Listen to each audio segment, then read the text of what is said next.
हम आपके लिए धर्मराज जी और पोपाबाई की कथा लेकर आए हैं। प्रेम से बोलो धर्मराज। राज जी की जय। एक समय की बात है, एक गांव में एक पोपाबाई रहती थी। वह नियम व्रत बहुत करती थी। एक दिन उसने अपने भाई और भाभी से बोली कि मैं शादी नहीं करूंगी, आप लोग मेरी झोपड़ी गांव के बाहर बनवा दो। और गांव के लोगों से कहा कि आप अपनी गाय और बछड़े मेरे यहाँ चरने के लिए भेज दिया करो और अपने घर का बचा खुचा खाना मुझे दे जाया करो। एक दिन नगर का राजा शिकार खेलने जंगल में गया। जंगल में झोपड़ी देखकर वहीं रुक गया और बोला कि इस झोपड़ी में कौन रहता है।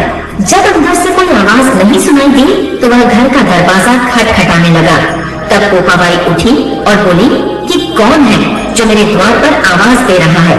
पोपाबाई ने कहा कि जहाँ से आए हो वहीं चले जाओ, मैं पराये पुरुष का मुंह नहीं देखती।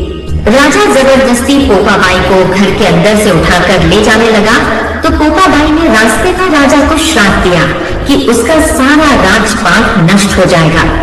जब राजा नगर में अपने महल में पहुंचा तो उसने पूरी बात अपनी रानियों को बताई।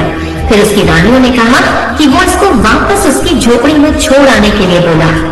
राजा जब पोपाबाई को छोड़ने गया तो रास्ते में पाप की नदी आई। राजा उस पाप की नदी में डूब गया। पोपाबाई धर्मराज के यहाँ पहुंची तो धर्मराज जी ने पोपाबाई को स्वर्ग का राज्यपाठ दे दिया। एक बार एक सेठ सेठानी मृत्यु लोक से स्वर्ग को सिधारे। प्रवेश करने के लिए स्वर्ग का द्वार बंद देखकर उन्होंने धर्मराज को द्वार खोलने का आग्रह किया।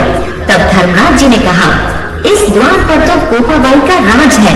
सेठ सेठानी ने कहा कि हम पोपाबाई को नहीं जानते।